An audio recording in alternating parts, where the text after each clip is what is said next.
Paz, Amém, meu pastor.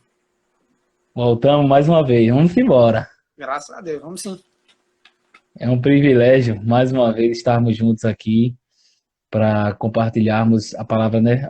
A palavra do Senhor, que tudo isso faz parte da palavra do Senhor.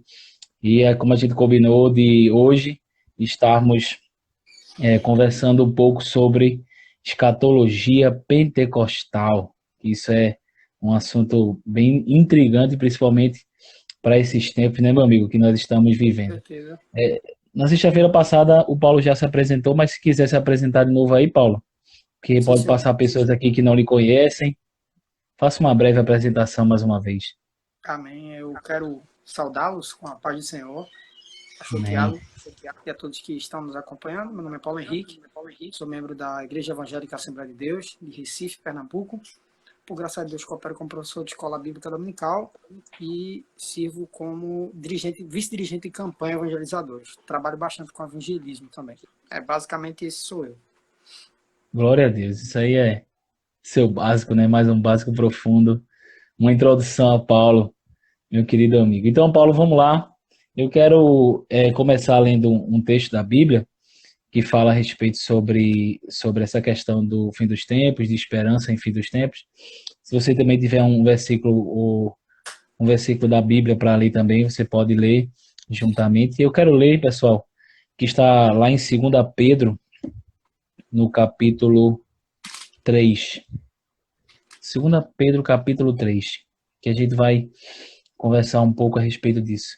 Antes de eu ler, eu gostaria de fazer uma breve oração aqui para que o Espírito Santo ele possa nos acompanhar nesse momento e que essa palavra ela seja um divisor de águas no nosso coração para que a gente tenha esperança no nosso Senhor. Pai amado, eu te agradeço, Senhor, por essa oportunidade que nós estamos tendo em meio, Pai, a esse tempo difícil, a esse tempo que nós estamos enfrentando. Eu sei que o Senhor está conosco, eu sei que o Senhor está, Pai, cuidando de cada um de nós, e eu sei que principalmente o Senhor está no controle de todas as coisas, Pai. E nós Glória a Deus. queremos, Senhor, te adorar, nós queremos te exaltar e queremos, Pai, que o teu Espírito esteja conosco, nos dando graça, sabedoria, Pai, para que ele possa nos conduzir, Senhor, nesse momento de aprendizado e compartilhamento da tua palavra, em nome de Jesus. Amém. Glória a Deus. Então, 2 Pedro, capítulo 3, verso 10, a partir do verso 10, diz assim: Virá, entretanto, como ladrão o dia do Senhor, no qual os céus passarão com estrepituoso estrondo, e os elementos se desfarão abrasados. Também a terra e as obras que nela existem serão atingidas. Visto que todas essas coisas hão de ser desfeitas, deveis ser tais como os que vivem em santo procedimento e piedade, esperando e apressando a vinda do dia de Deus, por causa do qual os céus incendiados serão desfeitos e os elementos abrasados se derreterão. Nós, porém, segundo a sua promessa, esperamos novos céus e nova terra, nos quais habita a justiça. Glória a Deus. Esse texto de Pedro eu acho muito interessante quando Pedro fala no verso 12, ele diz assim: esperando e apressando a vinda do dia de Deus. Nós somos responsáveis por não só esperar, mas apressar também. Esse é o propósito que a igreja tem para esse tempo. Paulo, quer ler algum versículo também antes de começar? Interessante. Quero citar um texto aqui de Apocalipse, capítulo 1, versículo Certo. 19. Apocalipse 1:19. Eu creio que esse versículo é a chave para interpretarmos o Apocalipse de maneira correta. Diz assim: Apocalipse 1:19. isso. Escreve as coisas que tens visto, as que são e as que depois destas hão de acontecer. Dia. Apenas esse versículo. Depois os irmãos ao longo da live vão entender o porquê que trouxeram esse texto. Vai Ótimo. ser interessante. Beleza, então vamos lá, né? Vamos começar falando aí como você preparou um roteirozinho para nós, para a gente se organizar aqui. Lembrando, pessoal, que ninguém aqui manja sobre escatologia, não, viu? A gente é só meros estudantes, né, Paula? Com certeza. Meros estudantes da escatologia, da teologia, e a gente está aqui para compartilhar informações a respeito do que nós cremos, daquilo que nós confessamos e daquilo que a igreja, no caso, como linha, né, pentecostal acredita. Por isso que a gente está falando aqui, que a gente vai falar sobre escatologia pentecostal, né, Paulo? E é interessante avisar aos irmãos que a gente aqui não vai rebater nenhuma outra posição ou tentar refutar, não. A gente vai simplesmente falar sobre a escatologia pentecostal na forma clássica, né, como você até tinha avisado a respeito, que é o que como o Paulo, ele deu uma melhorada aí no roteiro, deu uma ajustada no roteiro, ele vai estar guiando a gente um pouco e eu vou estar aqui também para a gente manter essa conversa. Então, vamos lá, né, Paulo? Vamos começar a falar sobre o que é escatologia. Manda brasa aí para a gente. Amém. O nosso tema é escatologia pentecostal. Você falou muito bem que a nossa proposta não é fazer um debate, muito menos Exato. querer refutar outras posições. Nossa proposta é simplesmente mostrar como um pentecostal ele entende a questão da escatologia bíblica. Importante destacar essa expressão, escatologia bíblica. O que é escatologia? Escatologia é a junção de duas palavras em língua grega. Escaton, que significa último, e logia, Isso. que significa tratado, estudo, coleta. Então, basicamente, a escatologia é o estudo ou a doutrina das últimas coisas. E eu gosto de usar a expressão escatologia bíblica porque a doutrina das últimas coisas que nós vamos defender, creio eu, está alicerçada no texto bíblico.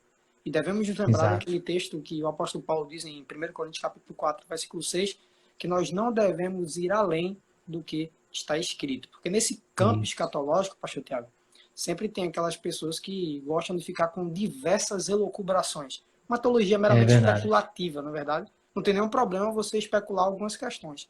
Agora, não adianta a gente ficar o tempo inteiro querendo especular coisas que a Bíblia sequer mencionou. Então, basicamente é isso. Escatologia é o estudo ou a doutrina das últimas coisas baseado na Bíblia. Por isso a expressão escatologia bíblica.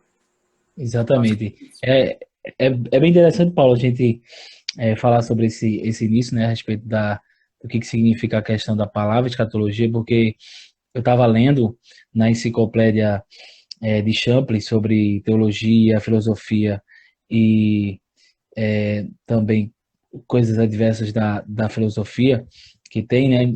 Eu não sei se você tem essa enciclopédia, mas o Champlin, ele dá uma definição sobre escatologia e ele diz que realmente a doutrina do fim dos tempos ela só começou a ser realmente estudada e debatida na igreja lá pelos anos de 1844, mais ou menos ali no finalzinho do século XVIII para início do século XIX. Então, a igreja começou realmente a estudar mesmo, né? Porque o termo escatologia, como a gente está falando aqui, é o estudo das últimas coisas, é você estudar os últimos tempos. Então, exatamente, só que esse estudo inicia-se na igreja ali no final do século XVIII, início do século XX, que a igreja começa a se sentar realmente para deixar tudo sistematizado, que basicamente é isso. Mas antes, a igreja ainda estava em processo, né, Paulo, de aprendizado. É interessante ver como se desenvolveu a questão escatológica no meio da história da igreja, porque você vê que a igreja primitiva, ela cria como se Jesus fosse voltar a qualquer instante, né? Então, eles não tinham uma doutrina assim, uma escatologia escrita, não. Eles viviam como se Cristo fosse voltar no outro dia, ou naquele momento, exatamente. E isso foi perdurando até mesmo meados da Idade Média ali, no período Tomás de Aquino, e aquele período ali da Idade Média, que você vê que eles viviam sobre a expectativa e a esperança de que o Senhor iria voltar. Fazia parte da igreja, né? Já fazia parte do coração da igreja, que é isso, Paulo, que eu tenho achado necessário nesses dias na nossa igreja, assim como eu falo, igreja, né? No modo geral, a igreja de Cristo. Porque você vê que a gente lê sobre escatologia, muitos cristãos não conhecem a palavra escatologia, o estudo, e vivem como se não soubessem, né? Porque assim, você vê hoje poucos pregadores pregam a respeito da volta de Jesus, né? Poucas pregações a gente escuta a respeito do fim dos tempos, porque e assim, principalmente nesses tempos que a gente vive, que são os tempos aonde as profecias estão se cumprindo a todo vapor, aonde tá tudo mais perto e chegando mais próximo. Então, basicamente, a gente precisa assim, simplesmente parar aqui para colocar na mesa que a questão escatológica, ela não é simplesmente um estudo ou algo que a gente vai sentar para estudar. É bom, a gente precisa. E, e que é isso que a gente vai ver aqui nessa live, que é o que a gente vai estar falando aqui. Mas principalmente a gente precisa viver isso no nosso coração, termos a volta do Senhor, estarmos ansiando com esperança a volta do nosso Senhor. Não é isso, Paulo? Isso mesmo. Aproveitando, pegando o gancho do que você estava falando, quero até agradecer a Deus Isso. pela honra de ter um grande amigo meu aqui, Alisson. Deixa eu ver se ele está aqui ainda Hum, acompanhando nossa live. E ele é muito, muito bom em escatologia. Tem me ajudado olha bastante. aí. Agradeço aí Glória a Deus, meu querido. pela vida dele, tem nos honrado com a sua audiência aqui. Então, Tiago, você falou muito bem sobre essa questão do fato de que a escatologia ela veio a ser sistematizada mais agora recente, século XIX, né? Porque no período Isso. dos pais da igreja, depois que os apóstolos morreram, o que acontece? A preocupação ali era outra coisa. Por exemplo, a questão da divindade de Cristo, da união Exato. hipostática, a junção das duas naturezas, natureza humana e a natureza divina de Cristo, Trindade, a questão o da Trindade dogma também. trinitariano, a questão da Trindade, a questão da pessoalidade do Espírito Santo. Então, existem várias heresias nesse período que os pais da igreja se preocupam em refutar. No contexto dos pais da igreja, você não vai ver uma posição formada. Então, aí, Isso. século XVI, você vai ver os reformadores propagando aquilo que hoje é conhecido como teologia aliancista, e no final do século XIX você vai ver as pessoas começando a refletir mais sobre essa questão da escatologia. E aí os principais Isso. teólogos que sistematizaram a princípio a questão daquilo que a gente vai defender hoje foram o John Nelson Darby e a questão Isso. do C.I. Scofield, dois grandes teólogos que Scofield. sistematizaram. Agora é importante dizer que sistematizar é diferente de inventar a doutrina. A Isso, é sistematização é a verdade. organização da doutrina. Então ninguém aqui está para inventar a doutrina. E o que a gente vai anunciar aqui não foi inventado. Foi sistematizado recente. Até porque o conhecimento é progressivo, Tiago. Ninguém sabe Exatamente. tudo do dia para a Isso. noite. Não estou dizendo que a Bíblia ela tem diferentes verdades. Não. O que eu estou falando é que nós, a nossa compreensão acerca da Bíblia, vai evoluindo com o passar do tempo. Então, foi Conforme o tempo, justamente por isso exatamente. que a questão escatológica veio a ser sistematizada um pouco mais tarde. Mas não devemos simplesmente olhar a história, o que, a história tem a nos dizer, mas Isso. principalmente o que a Bíblia ela tem a nos dizer sobre isso. E também acho importante a questão de levar para a prática, não é só conhecermos como acontecerão os eventos escatológicos, a cronologia, Isso. o calendário da profecia, digamos O assim, calendário. mas devemos também olhar para esse estudo, estudar ele de joelho no chão, com piedade, sabendo de que eu devo me preparar, devo estar preparado, melhor dizendo, para a vinda de Cristo, porque nós queremos que a Exatamente. vinda do Senhor, como a igreja primitiva cria, é iminente, pode acontecer a qualquer momento, e para tanto devemos estar vigilantes e em santificação, fazendo a vontade de Deus. Exatamente, meu querido. Realmente é muito importante a gente entender isso aí, que nós, como cristãos, precisamos realmente viver isso, ter essa paixão por Maranata, né? Que a gente fala, ter essa paixão por Maranata no nosso coração, entendendo que o Senhor Jesus virá em breve, independente da situação e do que aconteça. E como você falou, não é que não é que simplesmente está na história que a gente vai, né? Que simplesmente fica ali e é aquilo e pronto. Não, tem a questão do conhecimento progressivo que você falou muito bem aí.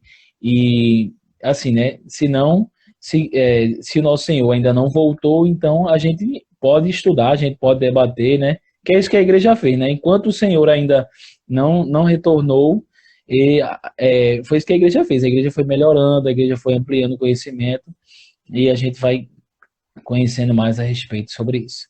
Amém. Então, vamos lá para o próximo ponto aí, a respeito de sobre o pentecostalismo, né, e a questão escatológica.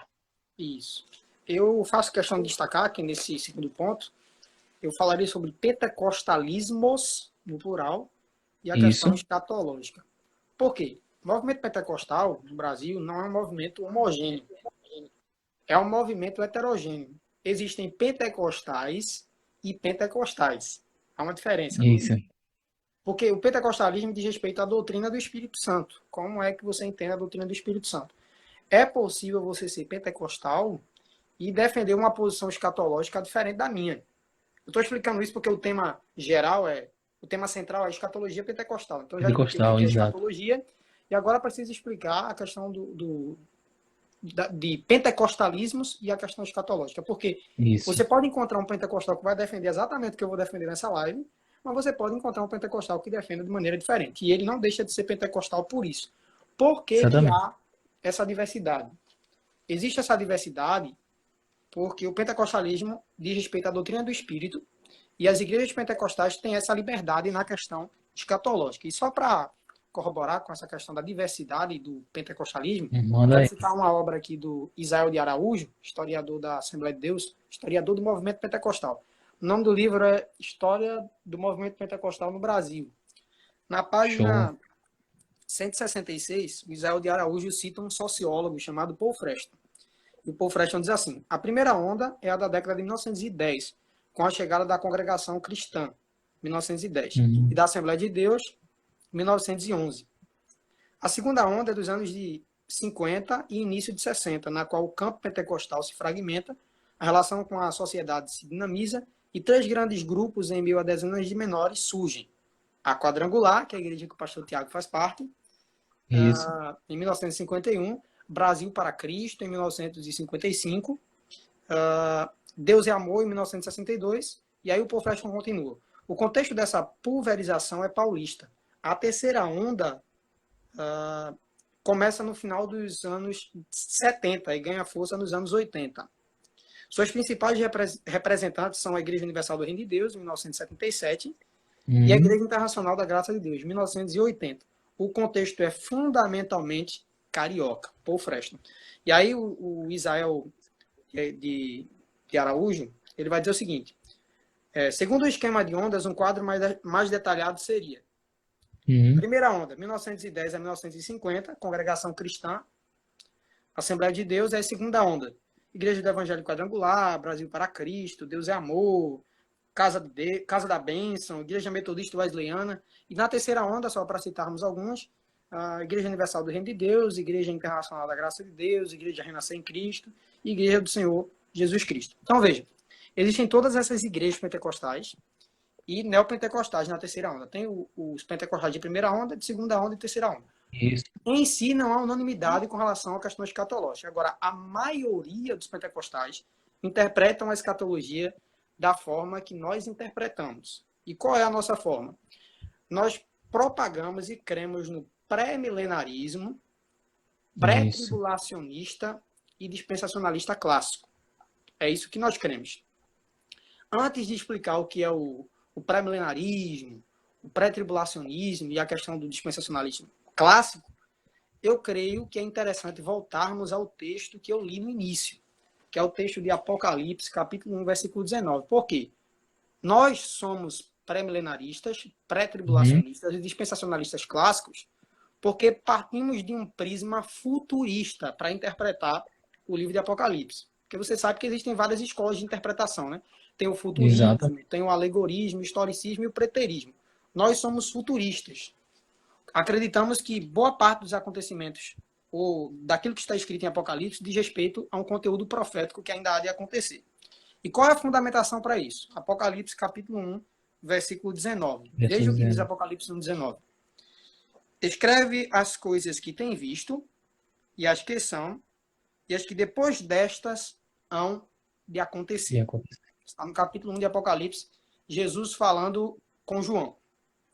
Então, as coisas que ele tinha visto está descrito no capítulo 1, a revelação de Jesus glorificado, que tem cabelo branco como a lã, seus pés são como latão reluzente, enfim, tudo que está registrado no capítulo 1. É aquilo que ele tem visto.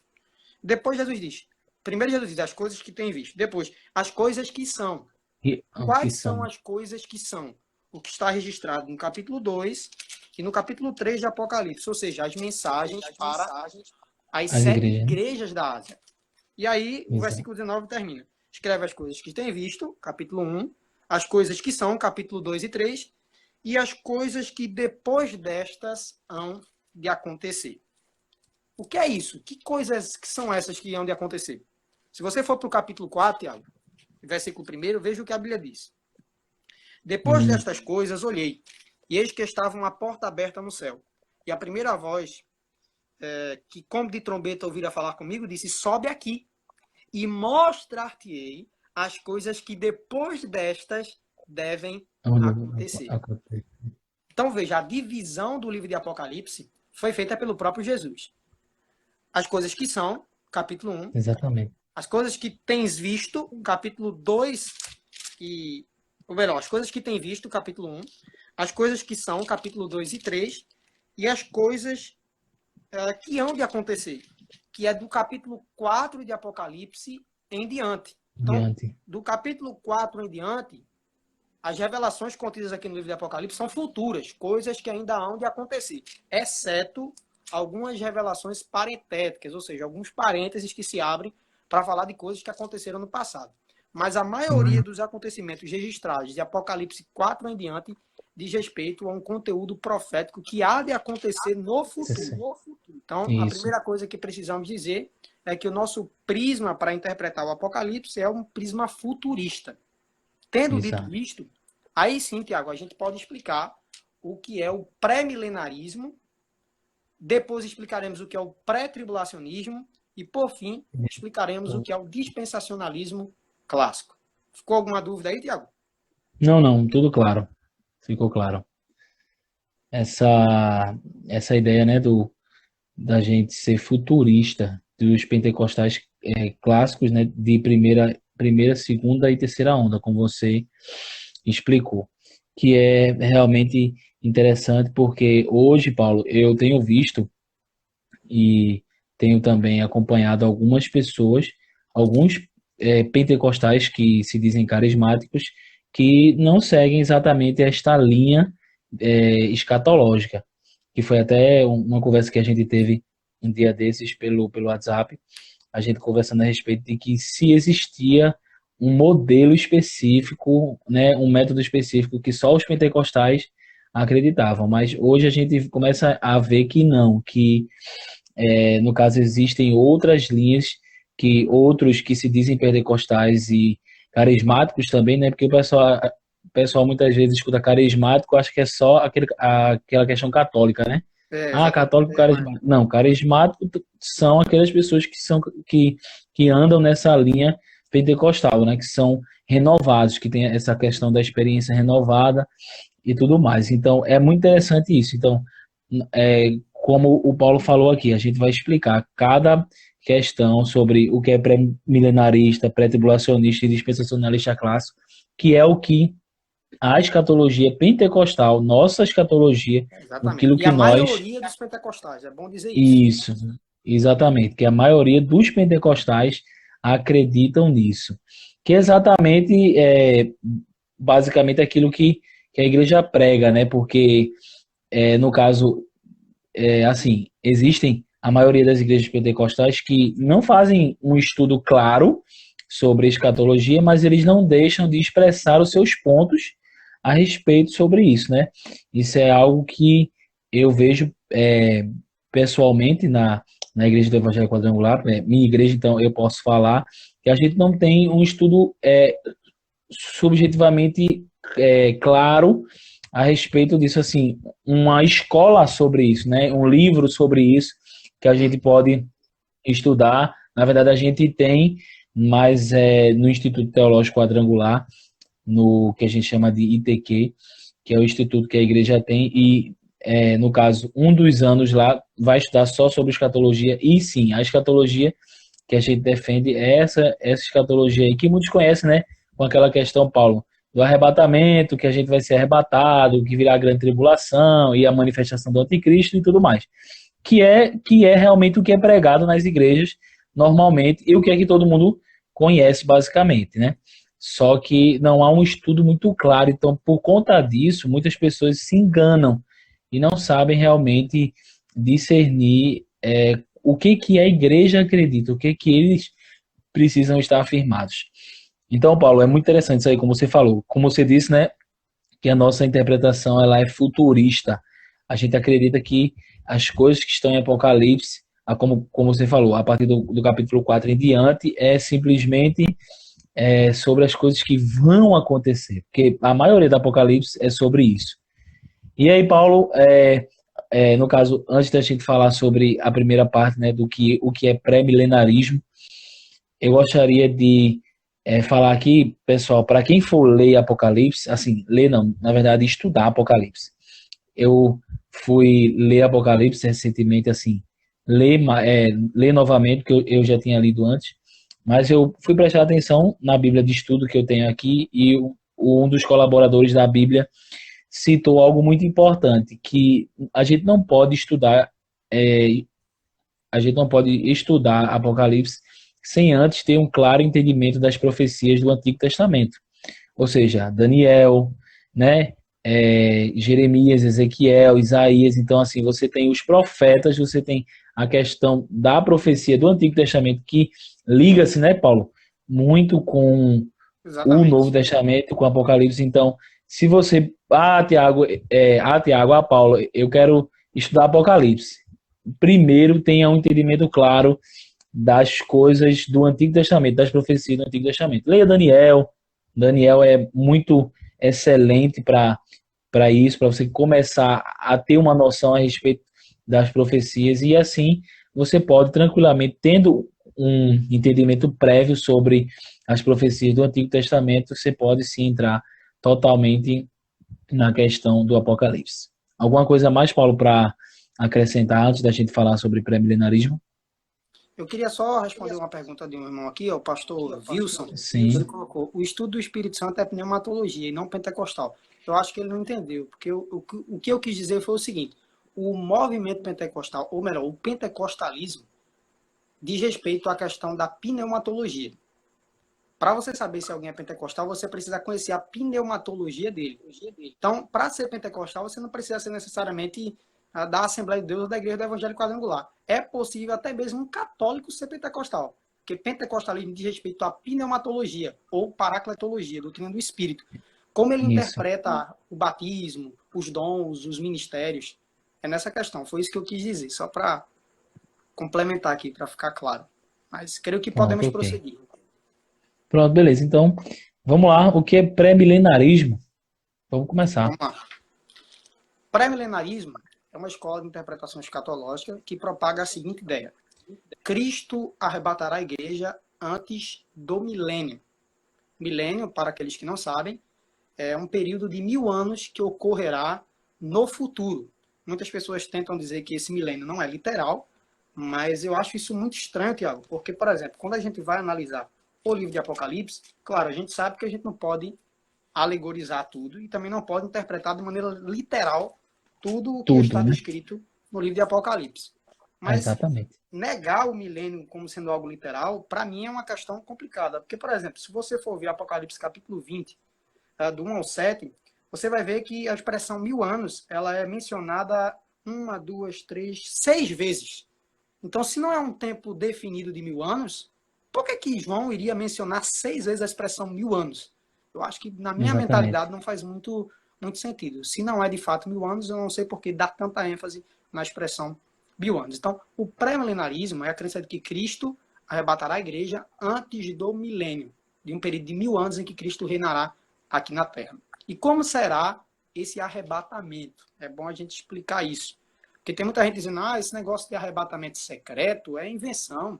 Isso é invenção da Assembleia de Deus, isso é invenção do pastor Antônio Gilberto, isso é invenção dos pentecostais. Porque a palavra arrebatamento não está nem na Bíblia. Diz assim, a palavra E arrebatamento não está na Bíblia. E de aí a fato, Thiago, heresia. se você for procurar a palavra arrebatamento, ela não está na Bíblia mesmo. Mas tem muitas outras palavras que não estão na Bíblia, mas o Tem conceito está. muitas, Por né? exemplo, a palavra livre-arbítrio não está na Bíblia. Mas todos nós cremos que, através da graça de Deus, podemos usar o nosso arbítrio para escolher aquilo que é correto. Eu vou dar outro Verdade. exemplo. A palavra trindade não está na Bíblia. Mas qual cristão que se preza que negaria a doutrina bíblica da trindade? Da ideia de que o Pai é Deus, o Filho é Deus e que o Espírito Santo também é Isso. Deus. Então a palavra arrebatamento, de fato, não está na Bíblia. Mas nós temos a expressão arrebatados. Essa expressão está em 1 Tessalonicenses, capítulo Era isso que eu ia 4, dizer. versículo 17. Em 1 Tessalonicenses, capítulo 4, 16 e 17, diz assim: Porque o mesmo Senhor descerá do céu com alarido, com voz de arcanjo e com a trombeta de Deus. E os que morreram em Cristo ressuscitarão primeiro. Depois nós, os que ficarmos vivos, seremos arrebatados juntamente com ele nas nuvens, a encontrar o Senhor nos ares, e assim estaremos sempre com o Senhor. Então, nós encontramos a Exatamente. expressão arrebatados, arrebatamento não. Porém, o conceito de arrebatamento está presente na Bíblia. E essa expressão arrebatados, no grego, é harpazo, que traz a ideia de ser tomado violentamente, ser tirado com força. No latim é raptus. É você ser raptado, Rápido. ser tirado violentamente. E aí muita gente zomba da questão do arrebatamento secreto, você ser tomado com força, mas o próprio termo no grego sugere isso.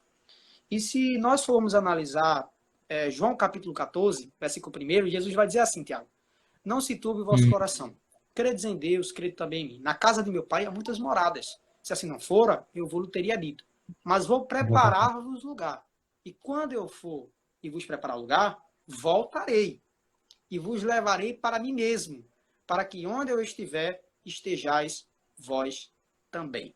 Observe, Jesus disse: Quando eu voltarei e vos levarei para mim mesmo. Mas Jesus dirigiu essas palavras em João capítulo 14, do 1 em diante, para quem? Para os discípulos. E os discípulos representam a igreja nascente. Observe que Jesus não disse isso para todo mundo. Ele disse somente Exato. para os discípulos, né? E os discípulos representam a igreja nascente. E ele disse que eu vos levarei para mim mesmo. Levar, no grego aí, é paralambano, que transmite a ideia de ser raptado. Ou seja, Jesus está dizendo: eu vou levar a igreja para mim. Haverá um dia em que eu vou fazer isso. Eu vou tomar a igreja para mim. E se você observar, por exemplo, Mateus, capítulo 2, versículo 13 e 14, quando Jesus era uma criança, um menino, aparece um anjo para José e diz assim: toma o menino e leva ele para o Egito. Isso está em Mateus, no capítulo 2, versículo 13 e o versículo de número 14. E aí eu lhe pergunto, Tiago, será que o menino poderia ir para o Egito sozinho?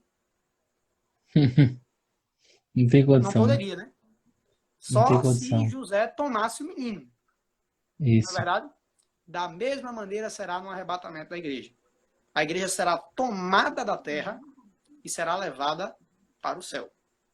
Da mesma maneira que Jesus foi tomado e levado para o Egito, a igreja será tomada da terra e será levada para o céu. E, além Exato. disso, uma prova de que será tão rápido é a questão do texto de 1 Coríntios. Em 1 Coríntios, no capítulo 15, versículo número 52, a Bíblia Sagrada ela vai nos informar que será num momento, num abrir e fechar de olhos. De olhos. 8 milésimos de segundo. Então veja como será rápido. Será literalmente uma captura, ou como diz a expressão no latim, rápido, né? Será violentamente, com força, muito rápido. Mas aí alguém diz, não, mas essa ideia de que as pessoas estão andando no ônibus, que o piloto do avião será tirado, ficará só a roupa, isso não é bíblico, não, isso é fantasioso. Gente, a Bíblia explica a própria Bíblia. Se você for Exatamente. analisar Atos, capítulo 8, você vai ver que Filipe estava indo lá para Samaria. Ele, depois de sair daquele avivamento de Samaria, ele vai para o meio do deserto. E lá no meio do deserto ele encontra um eunuco, o etíope da rainha de Candace. E aí ele aproveita a oportunidade, como um evangelista que era, e passa a pregar para aquele eunuco. E Isso. aí, quando o eunuco vai ser batizado, Filipe batiza o eunuco, e observe o que diz em Atos capítulo 8, versículo 39. E quando saíram da água, o Espírito do Senhor arrebatou a Filipe, e não viu mais o eunuco, e jubiloso continuou no seu caminho. Versículo 40. E Filipe se achou em Azoto, e indo passando, anunciava o evangelho em todas as cidades, até que chegou a Cesareia. Em Atos, capítulo 8, versículo 39, a Bíblia vai dizer que o Senhor arrebatou a Filipe. Eu lhe pergunto, Tiago, lá em 1 Tessalonicenses, qual a expressão grega para arrebatados? É a expressão harpazo, como eu já mencionei. Isso. E, curiosamente, aqui, quando o texto diz que o Senhor arrebatou a Filipe, é o mesmo termo grego, harpazo. Ou seja, Olha aí. Filipe estava numa cidade e foi parar em outra cidade. Da Isso. mesma forma, no arrebatamento da igreja, a igreja será tirada da cidade terrestre e será levada Elevada, para né? a cidade celeste. Celestial. Veja que a Bíblia é análoga. A Bíblia explica a própria Bíblia. Outro texto que eu poderia citar para comprovar que só a igreja vai experimentar o arrebatamento, será algo secreto, no sentido de só a igreja experimentará, nem todo olho verá, só a igreja. Depois eu vou explicar esse texto que diz que todo olho verá. Mas por que é só a igreja? Em Hebreus capítulo 9, versículo 28, a Bíblia diz assim: assim também Cristo, tendo se oferecido uma vez para tirar os pecados de muitos, aparecerá segunda vez aos que o aguardam para a salvação. Eu lhe pergunto, Olha aí. Tiago, quem é que aguarda Jesus para a salvação? Somos nós, né? A igreja, não é verdade? Aí E em nós, a Hebreus igreja. 9, 28, a Bíblia diz que Jesus aparecerá. Aparecer ali no grego é horal, que significa ser visto. Ele será visto pela segunda vez apenas por aqueles que o aguardam para a salvação. Ou seja, só a igreja vai desfrutar do privilégio de ver a Jesus no dia do arrebatamento. Em Atos dos Arrebatamento. Apóstolos, no capítulo 1, Interessante isso aí.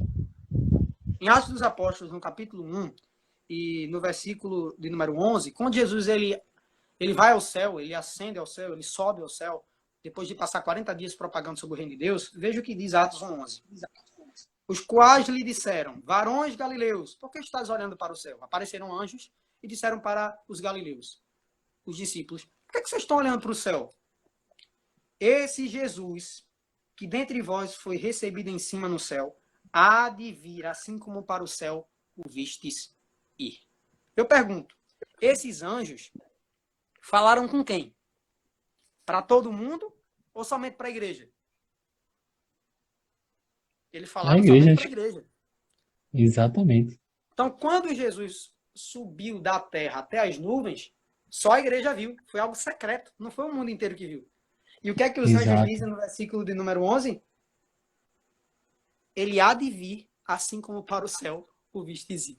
Ou seja, Como da viste. mesma maneira que quando ele foi para o céu, só a igreja contemplou, quando ele vir para arrebatar a sua igreja, levar a sua igreja da terra para o céu, só a igreja vai contemplar. Vê. Incrível. Então temos fundamentação bíblica suficiente para afirmarmos que o arrebatamento será secreto, no sentido de que só a igreja desfrutará deste privilégio. E o mundo não verá. Será muito rápido. Então, o pré-milenarismo prega que Cristo arrebatará a igreja antes de um período chamado milênio. Esses 1000 anos que acontecerão no futuro. Então, como explicar aquele texto de Apocalipse capítulo 1 que diz que quando Jesus vier, todo olho verá? Bom, nós explicamos o arrebatamento da igreja. No arrebatamento da igreja, nós iremos ao encontro do Senhor nos ares. Isso está em 1 Tessalonicenses capítulo 4, versículo 16 e versículo 17. Depois do arrebatamento da igreja, o que é que vai acontecer? Vai acontecer o tribunal de Cristo. O Isso. tribunal de Cristo não é para efeito de condenação. Os crentes que forem para o tribunal de Cristo, eles serão julgados não para efeito de condenação, mas para efeito de galardão. Ou seja, eles vão receber recompensa por aqueles que eles fizeram ou deixaram de fazer. Porque salvação é pela graça, mas recompensa é pelo trabalho que nós fizemos através da capacitação da graça. E como é que eu posso Isso. afirmar que após o arrebatamento da igreja haverá o tribunal de Cristo? Se você analisar, por exemplo, Apocalipse, capítulo de número 22, e o versículo de número 12, a Bíblia diz assim: eis que cedo venho, e o meu galardão está comigo para dar a cada um segundo a sua obra. Isso. Quando Jesus vier, ou seja, quando ele vier até as nuvens e nós irmos ao encontro do Senhor nos ares, ele distribuirá os galardões. Através de que evento? Tribunal de Cristo. Então, depois do tribunal de Cristo, haverá aquilo que a Bíblia chama de as bodas do Cordeiro. Apocalipse capítulo 19, versículo 7 diz assim: regozijemo-nos e alegremo-nos e demos-lhes glória, porque vindas são as bodas do Cordeiro, e já a sua esposa se aprontou. Será um encontro da noiva, que é a igreja, com o noivo, ou melhor, que agora é o esposo, Jesus. Veremos os salvos, desfrutaremos de uma plena comunhão, e isso ocorrerá nas bodas do Cordeiro. Então, arrebatamento secreto, tribunal de Cristo, bodas do Cordeiro. Depois disso, haverá grande tribulação na terra, que durará 7 anos. 3 anos e meio de falsa paz e 3 anos e meio de guerra. A besta, o anticristo e o falso profeta, que é a segunda besta, reinarão nesse período e farão uma aliança com várias nações para acabar com Israel. Porém, nesse exato momento, Jesus virá na sua segunda fase, porque Jesus só vem 2 vezes na Terra. Primeiro, na sua primeira vinda, que ele veio como servo, veio para servir, não para ser servido. E na sua segunda vinda, ele virá em 2 fases. Primeiro, no arrebatamento da igreja. Aí depois do arrebatamento da igreja, tribunal de Cristo. Depois do tribunal de Cristo, boda do Cordeiro. Depois das bodas do Cordeiro, a grande tribulação aqui na terra. No finalzinho da grande tribulação, quando o povo de Israel estiver perecendo, estiver oprimido, o que é que vai acontecer? Jesus aparecerá para livrar Israel.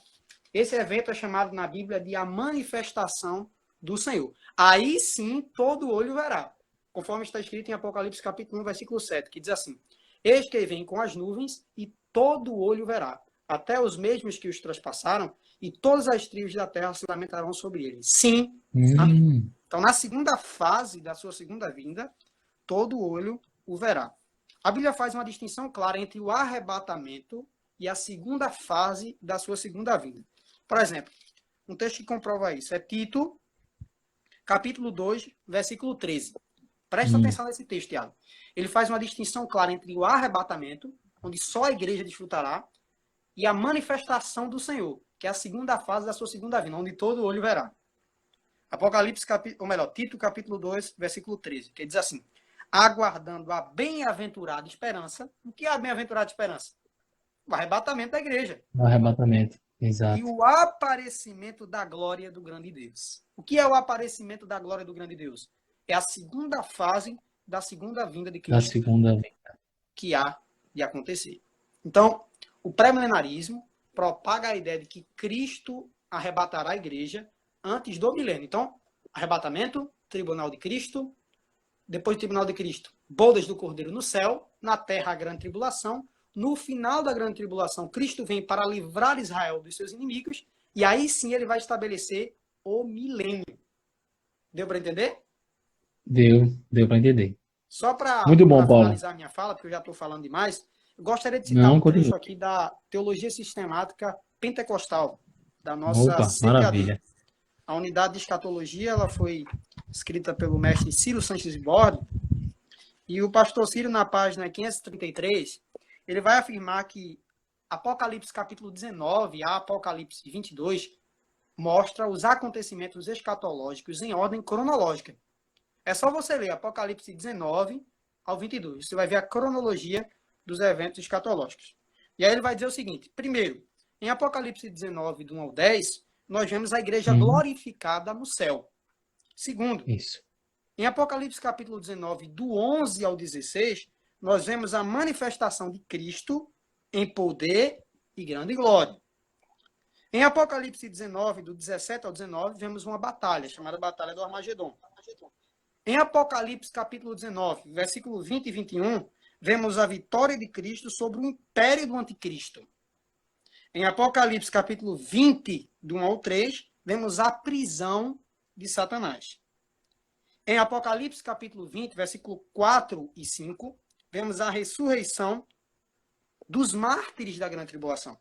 E em Apocalipse capítulo 20, do 4 ao 6, nós vemos o milênio. Então, se você analisar Apocalipse 19 a 22, você vai perceber, através da cronologia dos fatos ali relatados, que o milênio acontecerá após o arrebatamento da igreja e após a manifestação do Senhor. Entendido. Muito bom. Deu para entender? Deu para entender claramente. Isso aí é basicamente aquilo que nós, como pentecostais clássicos, acreditamos, né? Nesse modelo, a questão aí do pré-milenarismo, na questão que o milênio é realmente literal, né? Porque tem muita gente que diz que o milênio não é literal e tem, não é isso, toda essa confusão. E assim, Paulo, só para acrescentar a respeito do arrebatamento que você falou, se o arrebatamento não fosse acontecer, você vê que não estaria tanta ênfase, né?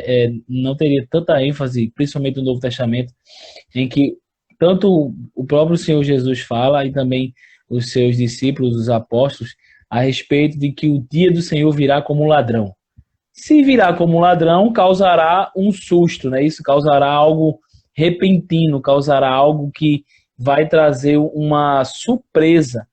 Então, e que essa expressão virá realmente com o início da grande tribulação, né? Isso, Paulo, que a grande tribulação inicia-se com o arrebatamento, depois que a igreja ela como você falou, raptada, né? Porque a expressão grega é raptus, vai levar a igreja para Só uma pequena o correção. Senhor. No Diga, grego é diga. harpazo, mas o termo latino é rapto. É exatamente isso. Essa é a ideia. Ser Isso, tomado isso. violentamente. Ser tomado à força, né? Raptus. Então, é muito interessante isso, porque senão ele não teria dado tanto ênfase, né? A questão de que, olha, eu venho como ladrão, a questão da surpresa, isso é muito importante. E, Paulo, sobre o tribunal de Cristo, me pareceu uma dúvida aqui, mas eu acho que é isso mesmo. Só para você deixar claro que pode ser até a dúvida de alguém aqui Uhum. também que está acompanhando a gente, a respeito do tribunal de Cristo, somente os crentes que serão que estarão nesse tribunal, não é isso? Os Isso, ímpios não exatamente. estarão no tribunal. Não. Não podemos confundir o tribunal de Cristo Com o com juiz, né? o juízo final, o julgamento do grande Isso. trono branco. Porque, por exemplo, se você pegar o texto de Romanos, no capítulo, deixa me ver, capítulo 14 de Romanos, capítulo 14, versículo número 10. A Bíblia diz assim, isso é o apóstolo Paulo falando. Mas tu, por que julgas teu irmão? Ou tu também, por que desprezas teu irmão? Pois todos havemos de comparecer ante o tribunal de Cristo. No contexto da Cristo. igreja, Paulo está falando para crentes, está mostrando que os crentes vão comparecer diante desse tribunal. Mas esse tribunal não tem a ver com condenação, tem a ver com distribuição de recompensa ou galardão. Já o texto lá de Apocalipse, que menciona a questão do juízo final, diz respeito à Hum, questão da punição que os ímpios hão de receber. Isso está escrito em Apocalipse capítulo 20, do 11 em diante. Então a igreja estará lá, ela verá o que está acontecendo, mas não será punida. Não tem absolutamente nada a ver com punição. O tribunal de Cristo é uma coisa e o juízo final é outra. A igreja é não outro. participará do juízo final no sentido de ser julgada ou algo do tipo. Que isso fique muito claro. Ok, bem entendido. Então, essa aí pode ter sido a dúvida de alguém aí, como também foi a minha. E é sempre importante a gente esclarecer, porque o assunto já é um pouco complexo de ser entendido, mas ao mesmo tempo é simples, não tem nenhum mistério a ser escondido aqui. Quero mais uma vez aqui agradecer ao pessoal que está passando aqui na live, que está assistindo a gente. Muitas pessoas estão passando aqui para ver a gente, então Deus abençoe vocês. Eu sei que para dizer o nome de todo mundo que vai passar aqui, né, Paulo, é difícil, mas É a gente verdade. agradece aí a vocês que estão nos acompanhando mais uma vez aqui nesse momento de live. Então, Paulo, vamos prosseguir aí. O que que a gente ainda tem mais para falar? A gente tem 9 minutos aí ainda. Eita, rapaz, vamos correr. A questão eu já expliquei o que é o pré-milenarismo, agora eu vou explicar o que é o pré-tribulacionismo. Tribulacionismo. É a ideia de que a igreja será arrebatada Mas antes da grande tribulação. isso. Quer falar alguma É, coisa? é, quero só rapidinho. Pode falar. Não precisa a gente correr também, não. Assim que terminar, a gente volta de novo, não Tá bom. tem estresse, não. A gente fica mais um pouquinho, porque isso é bom que o pessoal vai aprendendo mais. Pessoal aí quer que a gente, quando terminar esse momento aqui, a gente volte de novo. Coloca aí, pessoal, que a gente vai estar voltando ainda mais uma vez, porque a gente tem mais ou menos uns 9 minutos, mas a gente ainda tem alguns assuntozinhos para tratar. Mesmo que seja rápido, né, Paulo? Mas Sim, é sim. interessante a gente falar sobre isso. Vamos lá, continua aí. O pré-tribulacionismo propaga a ideia de que a igreja será arrebatada antes da grande tribulação. E se você analisar exemplos do Antigo Testamento, por exemplo, Noé. Noé não passou ele não desfrutou do juízo de Deus no dilúvio. Ele foi colocado na arca. Só depois Exato. aconteceu o juízo de Deus através do dilúvio. Mas alguém vai dizer assim: mas Noé passou pelo dilúvio dentro da arca. Então se esse exemplo é fraquinho, eu poderia citar o exemplo de Enoque. Antes do dilúvio, Enoque foi levado ao céu. Veja que a Bíblia ela já nos dá exemplos no Antigo Testamento para entendermos que, de fato, a igreja não passará pela grande tribulação. Mas agora vamos tentar explicar de maneira mais clara e pormenorizada o porquê que nós não podemos acreditar que a igreja passará pela grande tribulação. Antes de mostrar um exemplo bíblico mais claro, eu quero dar uma ilustração. De acordo com as escrituras, a igreja é a noiva e Cristo é o noivo, e haverá o casamento nas bodas do Cordeiro. Qual é o sentido de entendermos que antes de um casamento o noivo quer que a noiva apanhe, seja pisoteada, seja cuspida, batam nela, envergonhem ela, não faz o menor sentido. E depois o noivo chega e diga, eu quero casar com você. Então, biblicamente não faz muito sentido. Eu creio que à luz dessa Verdade. analogia, muito menos. Como eu estava explicando, nós somos futuristas. Cremos que, quando em Apocalipse capítulo 1, versículo 19, Jesus diz que João deveria escrever as coisas que ele tem visto, o texto diz respeito ao que João viu no capítulo 1. As coisas que são diz respeito às mensagens para as 7 igrejas da Ásia, no capítulo 2 e no capítulo 3. E as coisas que hão de acontecer são as coisas que ocorrem do capítulo 4 de Apocalipse em diante. Mas aí, quando chegamos no capítulo 4, nós vemos que João ele tem uma revelação da igreja no céu. Da igreja no céu, sim. Observe aí. Apocalipse capítulo 4, versículo de número 4. Diz assim: Ao redor do trono havia 24 tronos. E vi assentados sobre os tronos 24 anciãos, vestidos de vestes brancas, e tinham sobre a cabeça coroa de ouros. João vê no céu 24 anciãos, e eles estão de vestes brancas, e na cabeça deles existem coroas. Quem são esses 24 anciãos? Aí alguém diz, os 24 anciãos aqui são anjos. Não, não são O anjos. Por pessoal que não fala são muito, né? anjos? Porque a palavra ancião aqui no grego é presbíteros. Os anjos nunca são chamados de presbíteros na Bíblia. O termo grego para anjos aqui é presbíteros. Em momento nenhum, os anjos na Bíblia são chamados de presbíteros.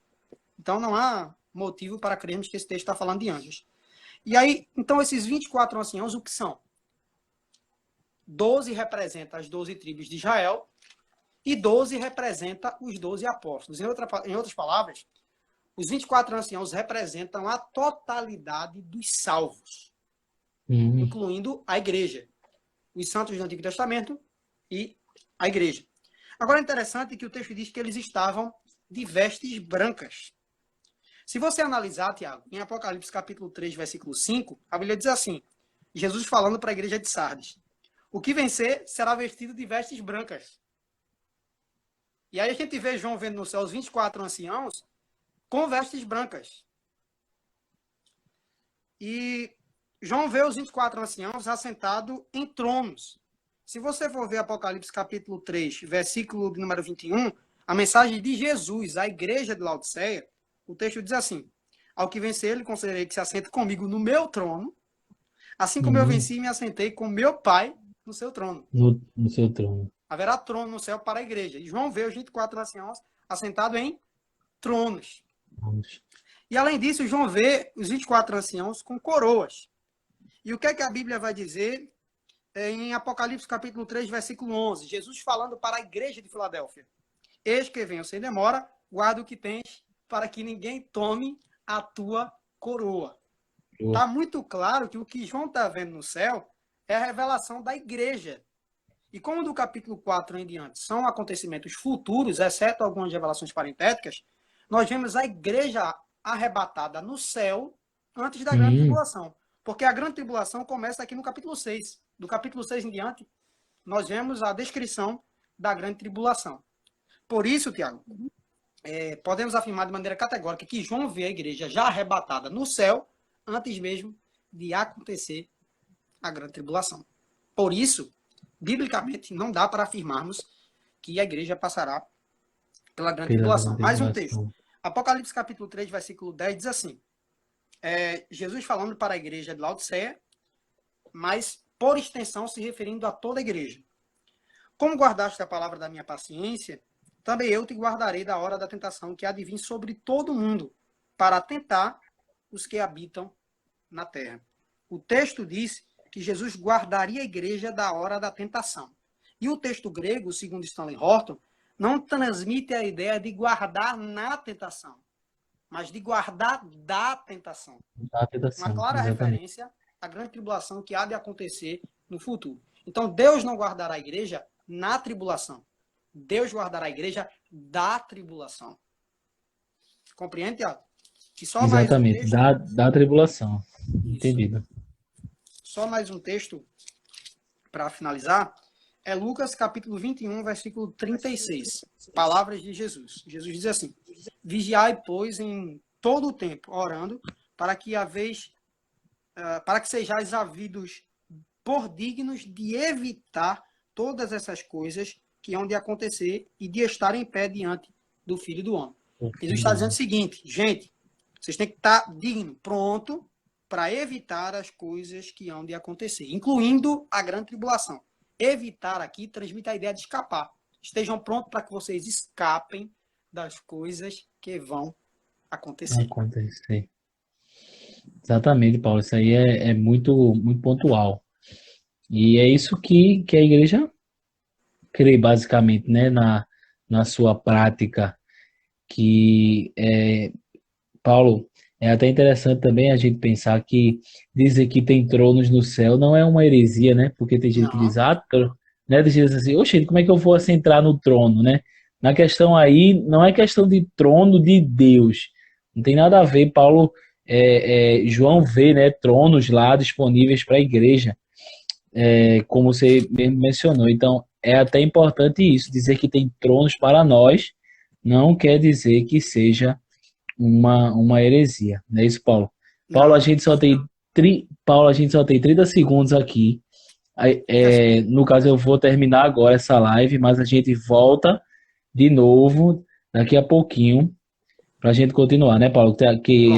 No caso, a gente tem só algumas coisas para finalizar e algumas indicações para dar a vocês aí para estudar mais a fundo sobre isso. Então, peraí, pessoal, que a gente já está. Voltamos.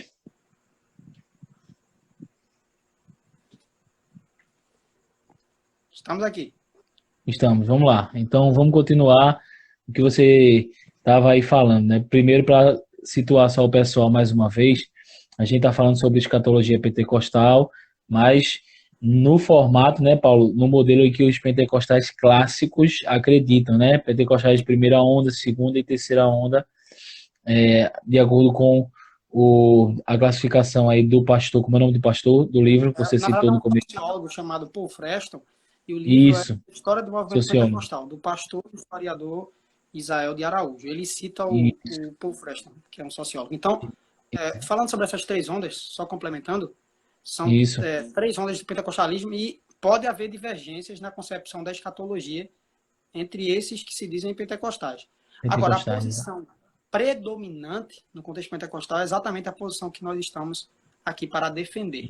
E permita-me, Tiago, um dos irmãos À havia vontade. comentado na live passada, na primeira parte da live, de que os israelitas receberam pragas no Egito. E por causa disso, a Eu igreja então percebi. teria que passar pela grande tribulação.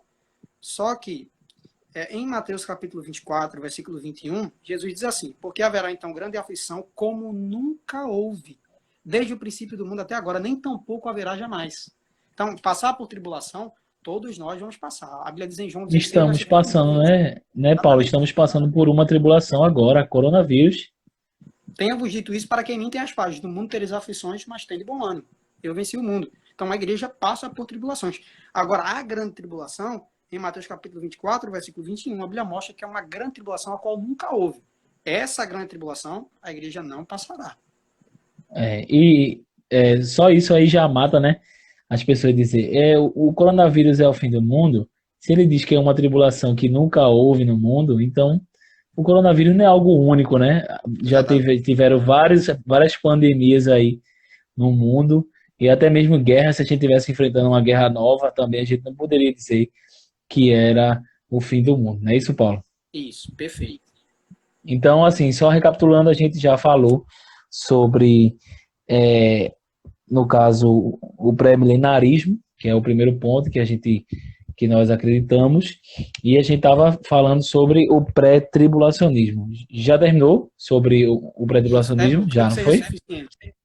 Exatamente, pronto. Então, basicamente é isso. Se o pessoal que está entrando nessa live, Tiago, estou entrando nessa live agora, não peguei o que vocês estavam falando, olha, vai lá na primeira live que vai estar salva, já está salva no meu Instagram e no GTV, a primeira parte, e você pode ver lá normalmente. Lembrando a vocês aqui que no final dessa live, as duas partes, que vai estar dividido, né? A gente já dividiu, mas as duas partes vão estar em uma só parte no meu canal do YouTube em breve, durante essa semana aí, para que todos possam ver sem cortes, né? Porque aqui a gente tem os cortes por causa do tempo do Instagram. Então vamos lá, Paulo.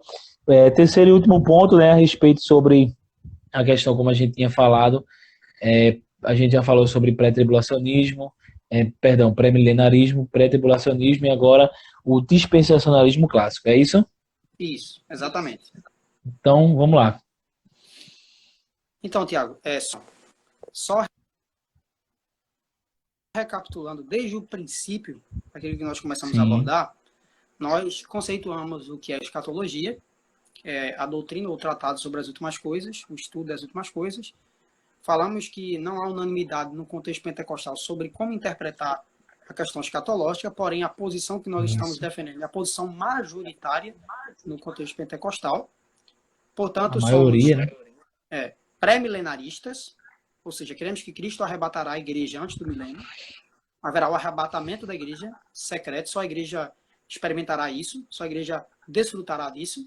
Haverá a questão do tribunal de Cristo, as bodas do Cordeiro no céu, a grande tribulação da terra, e aí sim Jesus aparecerá com poder e grande glória na sua manifestação.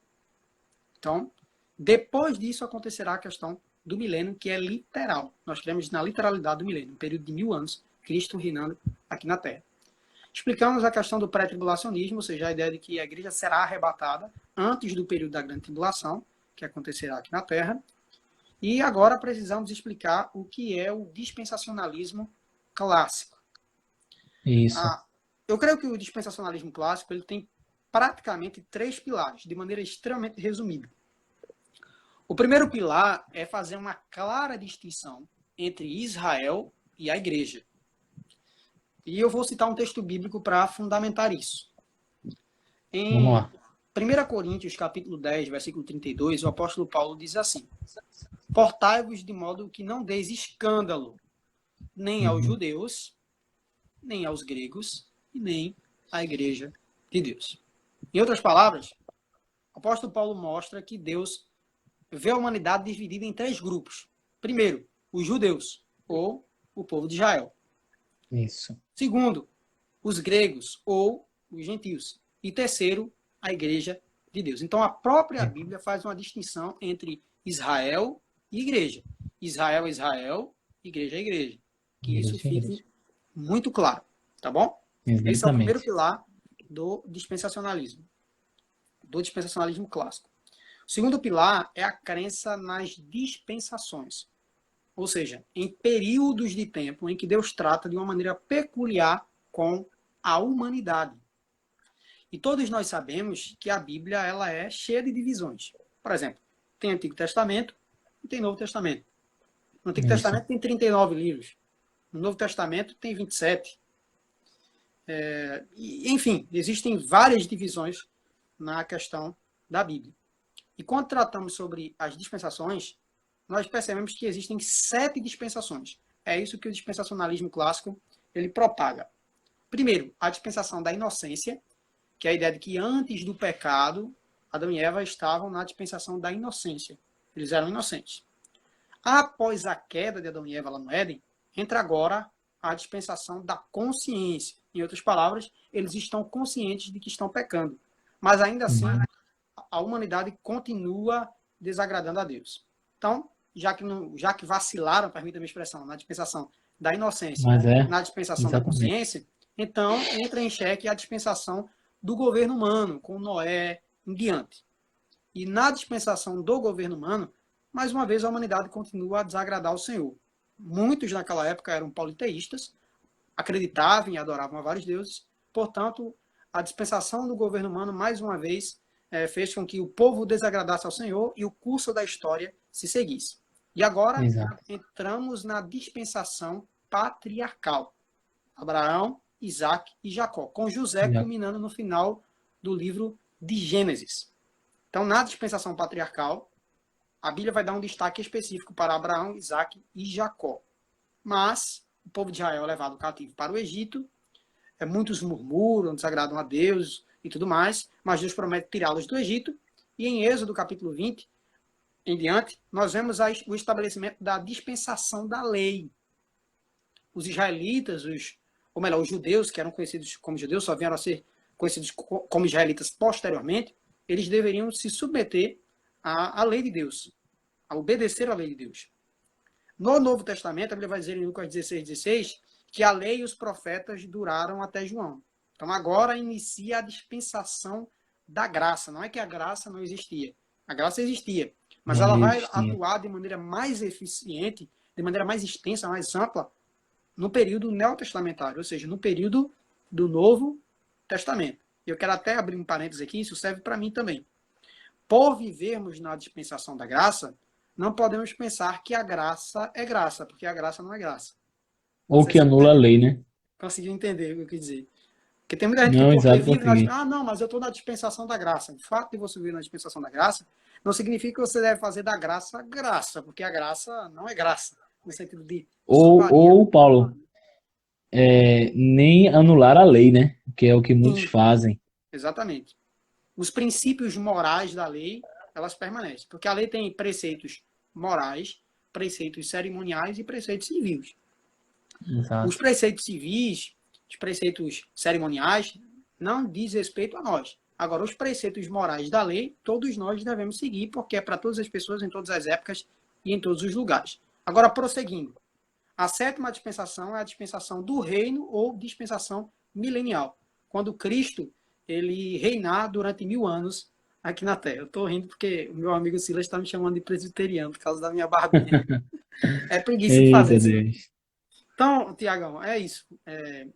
O dispensacionalismo clássico acredita nessas 7 dispensações, 7 períodos de tempo em que Deus tratou de maneira peculiar com a humanidade. Dispensação da inocência, consciência, governo humano, patriarcal, lei, graça e reino ou dispensação milenial. E o terceiro ponto Milenial. que eu poderia destacar do dispensacionalismo clássico é a crença em 8 alianças descritas no texto bíblico. E para confirmar essas 8 alianças, eu quero citar um livro de um grande mestre pentecostal, que é o Severino Pedro, em seu livro Escatologia, Doutrina das Últimas Coisas, publicado pela nossa CPAD, Casa Publicadora das Assembleias de Deus Show. no Brasil. Na página 127, ele vai falar sobre as alianças existentes. A primeira aliança que ele vai mencionar é a aliança edênica, uma aliança que Deus fez lá no Éden. E aí ele cita Gênesis 1:28, para aqueles que tiverem interesse de acompanhar. Ele diz o seguinte: essa aliança tem 7 elementos. Primeiro, encher a terra de uma nova ordem, a humana. Segundo, Hum, submeter a terra a proveito humano. Terceiro, ter domínio sobre a criação animal. Quarto, comer dos frutos sem restrição, conforme Deus ordenou. Quinto, zelar pelo jardim, lavrar e o guardar. Sexto, abster-se de comer da árvore da ciência do bem e do mal. E sétimo, a penalidade pela desobediência, que no caso é a morte. Essa é a aliança edênica. A segunda aliança é a aliança adâmica, que é propagada pelo dispensacionalismo clássico. Os dispensacionalistas clássicos creem na aliança adâmica. E a característica da aliança adâmica, existem alguns que eu gostaria de citar, citando aqui o próprio Severino Pedro. Letra A, a certo. serpente, quer falar alguma coisa? Não, não, continue. A serpente, instrumento de Satanás amaldiçoada. Letra B, em segundo lugar, a primeira promessa de um redentor. Terceiro, a condição da mulher mudada em 3 sentidos. Primeiro, concepção multiplicada, Gênesis 3,16. Segundo, maternidade ligada com sofrimento, Gênesis 3,16, a parte B. Terceiro, sujeição ao homem, Gênesis 3,16. Quarto, a terra amaldiçoada por causa do homem. Mas o Criador acrescenta para Adão, é melhor para o homem caído lutar com uma terra difícil do que viver sem trabalhar. Isso. Indo mais adiante, o inevitável cansaço da vida, o leve trabalho do Éden, Gênesis 2,15, mudado para o serviço laborioso, Gênesis 3,18 e 19, e a morte física.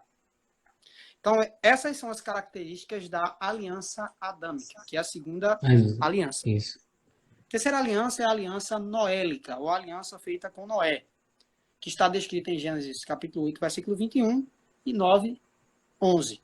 Garantia de que a terra não sofreria outro dilúvio universal. Um exemplo claro de uma aliança entre Deus e Noé. Quarta aliança, a aliança abraâmica, Gênesis capítulo 12, versículo 1 ao 3, que é ratificada em Gênesis capítulo 13, 14 e 17, e Gênesis 15, 4, 5, 17 e 18. A aliança abraâmica, especificamente registrada em Gênesis capítulo 12, mostra que, através de Abraão, seriam benditas todas as famílias da terra. Essa é a quarta aliança. A quinta aliança é a aliança da lei. Os mandamentos expressos da vontade de Deus para o seu povo, registrados em Êxodo capítulo 20, do 1 ao 26. A sexta aliança é a aliança palestínica, ou a aliança da Palestina. Essa aliança, segundo alguns eruditos, está registrada em Deuteronômio 28, versículo 1, a 30, versículo 10. É aquela questão, se vocês me obedecerem, eu lhes abençoarei. Se me desobedecerem, eu lhes punirei. Essa é a aliança. E se atentamente ouvir a voz. Isso, exatamente. A aliança palestínica é a sexta aliança. A sétima aliança é a aliança com Davi. A Bíblia vai dizer, né? Fiz um concerto com o meu escolhido. Jurei ao meu servo Davi, a tua descendência estabelecerei para sempre. Ou seja, através de Davi, viria um que é o próprio Cristo. Para acompanhar aí, Salmo 89, 3 e 4 e versículo 28. Então, dessa aliança surgiu o Messias, que nasceu da descendência de Davi, segundo a carne, conforme Romanos capítulo 1, versículo 3 e parte B. E a oitava aliança é a aliança eterna, que também é chamada de nova aliança. Quero dizer uma coisa para ficar bem claro aqui. Essa aliança foi prometida em Jeremias 31, do 31 ao 34. E ela alcança a Israel e a igreja. É a nova aliança, Novo Testamento. A nova aliança. Isso. Ela é eterna, ela inclui o milênio e entra na eternidade. Então, os dispensacionalistas clássicos acreditam em 8 alianças. Repito, a primeira aliança, a aliança edênica. Segundo, a aliança abraâmica. Terceiro, a aliança noélica. Quarto, a aliança abraâmica. Quinto, a aliança da lei, ou aliança mosaica. Sexto, a aliança da Palestina, ou palestínica. Sétima aliança, a aliança com Davi. E a oitava aliança, a aliança eterna, que diz respeito à questão da nova aliança. Então, basicamente, Tiagão, esses são os 3 pilares do dispensacionalismo clássico. A crença na distinção entre Israel e igreja, porque para Deus existem os gentios, os judeus e a igreja. A crença nas 7 dispensações e a crença nas 8 alianças. Show de bola, Paulo. Show de bola. É bom que tudo isso está bem ligado, né? Está bem fundamentado, está bem estruturado aí. Uma coisa está ligando a outra. E isso aí é muito importante para a gente entender. Então, Paulo, só uma questão a respeito do dispensacionalismo clássico, porque quando eu fiz o Instituto Teológico da Igreja, eu vi só por cima a questão da dispensação. Não me aprofundei muito, porque era uma questão na matéria Introdução à Teologia, que a gente estuda, e vi por cima a respeito, não me aprofundei muito. Talvez também possa ser aqui até uma dúvida de alguma pessoa que está assistindo a gente e que vai assistir a gente depois. Existem outras formas de dispensação, tipo assim, se existe o dispensacionalismo clássico, existe outro dispensacionalismo, existe outros pensamentos a respeito da dispensação? Deixa só isso Existe claro para a sim. gente. Inclusive, o amigo que eu mencionei no início da live, meu amigo Alisson, ele é dispensacionalista, só que ele é dispensacionalista revisado. A Revisado. proposta do dispensacionalismo revisado é supostamente corrigir erros do dispensacionalismo clássico. Eu, particularmente, não vejo como necessário. Até o presente momento, sou dispensacionalista clássico. Mas o Clássico. dispensacionalista revisado, ele não se preocupa muito com essa questão da quantidade de dispensações. Eles dizem que tudo bem se for 7, mas nós não fechamos a questão. Podem ser, sei lá, dispensação do Pai, do Filho e do Espírito Santo. Já os Entendo. dispensacionalistas clássicos, como eu, por exemplo, mencionam essa questão das 7 dispensações, e principalmente eu, que sou assembleiano, porque isso faz parte da história da Assembleia de Deus. Teólogos como Severino Pedro, como eu acabei de mencionar, defendem. Lawrence Olson, um pioneiro do movimento pentecostal. E, acima de tudo, eu acho essas dispensações, melhor dizendo, com base na Bíblia. Eu vejo elas claramente ensinadas nas Escrituras. Mas há uma Amém, diferença, amém. assim. O dispensacionalista revisado, ele não precisa necessariamente crer nas 7 dispensações e Exato. dificilmente crerá nas 7 dispensações. Ok, entendido. Então, existem, né, outras formas de pensar a respeito da dispensação, e que isso é muito interessante. Então, Paulo, dá aquela recapitulada aí para a gente já partir para o final aqui. Sim, senhor. O que é a escatologia? Doutrina ou estudo das últimas coisas. Só continuando aqui, ó. Alisson, que é dispensacionalista revisado, ele diz assim: cremos no mínimo 4, mas possa ter mais. 6, 7, 8, alguns creem até em 11. É Nossa, verdade. diga aí. Entendeu? Só que eles não fecham a questão. Mas a ênfase do dispensacionalismo clássico é normalmente 7 dispensações. Mas, recapitulando: escatologia, a doutrina, o estudo das últimas coisas. A questão escatológica no pentecostalismo ou nos pentecostalismos não existe unanimidade. Você pode encontrar um pentecostal que creia escatologicamente, como eu estou apresentando aqui, como nós cremos, mas você pode encontrar Isso. um pentecostal que creia diferente de nós. Isso é perfeitamente aceitável. Porém, a posição majoritária, a maioria dos pentecostais creem exatamente dessa forma que nós cremos com relação à escatologia ou à doutrina das últimas coisas. Nós somos pré-milenaristas, ou seja, cremos que Cristo voltará, arrebatará a igreja e virá em glória antes do milênio, um período de 1000 anos em que Cristo reinará na terra com a igreja.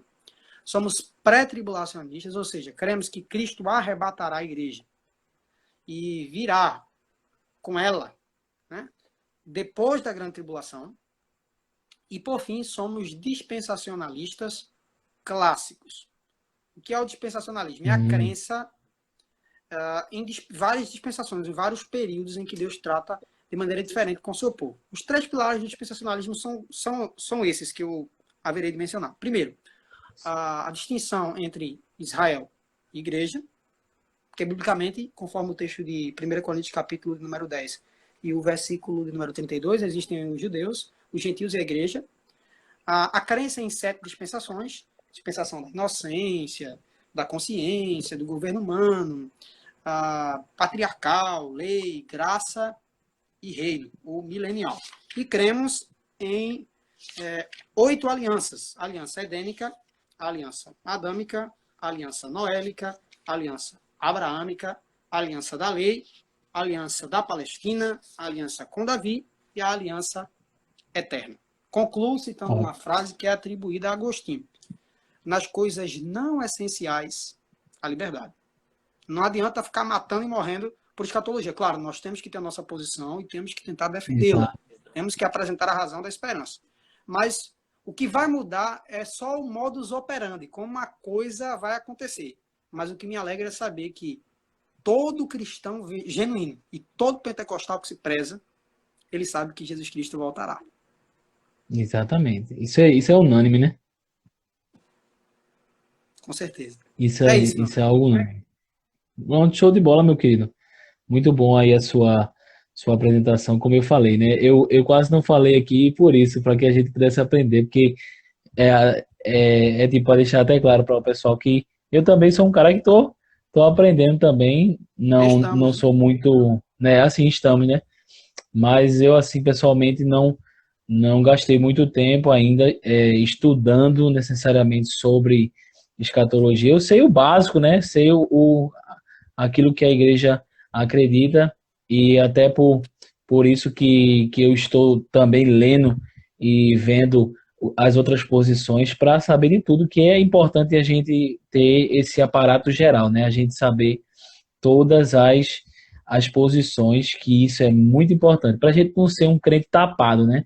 De ficar tentando Exatamente. cegamente somente uma coisa, que isso é importante. Então, assim, pessoal, vocês que ficaram aí com a gente até o prezado momento, né? A gente espera que você tenha aprendido um pouco a respeito dessa nossa posição escatológica pentecostal, que foi como a gente falou, que é majoritariamente essas igrejas que a gente citou aqui acreditam, né?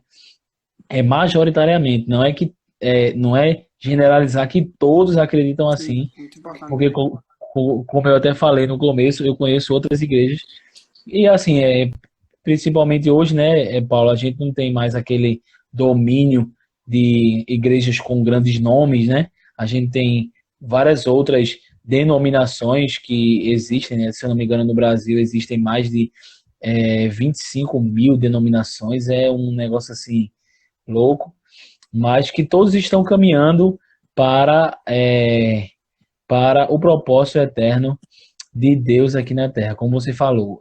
Todos nós queremos em algo unânime, de algo certo. Nós queremos que o nosso Senhor voltará, né? Isso é enraizado em cada um de nós, seja pentecostal, seja tradicional, seja batista, presbiteriano, não importa a sua linha, nós queremos nisso, unânime, como algo unânime. Mas, logicamente, em coisas não essenciais, a liberdade, como você falou, a frase de Agostinho, nós cremos. E também tem até uma piada que eu ouvi uma vez, que diz que quando Jesus voltar, né, o pré-tribulacionista, o pós-tribulacionista, o amilenista, um vai olhar para o outro e vai dizer assim: eu disse a você que eu estava certo? É verdade. Essa é uma frase. Vai, os três, um vai olhar para o outro e vai dizer: eu disse para você que eu estava certo. Então, assim, eu Gostei ouvi dessa. essa.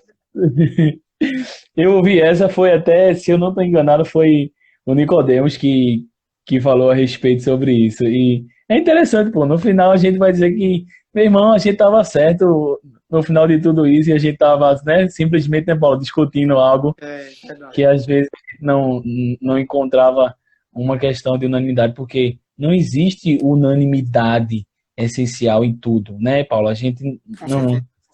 nunca vai ser unânime em tudo, né? Então, assim, mas graças a Deus que isso faz parte do corpo de Cristo, né? Como Paulo diz, o olho é olho, o ouvido é ouvido, a boca é boca. Então, é tipo, você não tem um corpo só constituído de olhos, né? Senão era um monstro. Então, por isso que vai haver essa divergência, mas que vai nos ajudar a crer. Então, Paulo, eu quero citar aqui alguns livros que falam a respeito sobre isso. No caso, eu não tenho muito material é, especificamente sobre escatologia ainda, brevemente, Uhum. mas eu tenho duas teologias pentecostais, perdão, teologias sistemáticas, que vão tratar, né, dentro delas, pontos a respeito sobre isso. E duas teologias sistemáticas que eu quero citar aqui, a primeira que foi até que o Paulo citou, né, a teologia sistemática pentecostal, e só falando aqui que nessa teologia, especificamente aqui, no capítulo 10, né, Paulo, se eu não estou enganado, É, o onde capítulo 10. o pastor Ciro escreveu, ele faz uma defesa a essa posição, né, Paulo, que nós estamos falando aqui. Então, assim, se você quer ter acesso a um material com realmente defendendo aquilo que a gente falou aqui, né, assim, você poder ler isso com mais calma, a gente aconselha você ter essa teologia sistemática.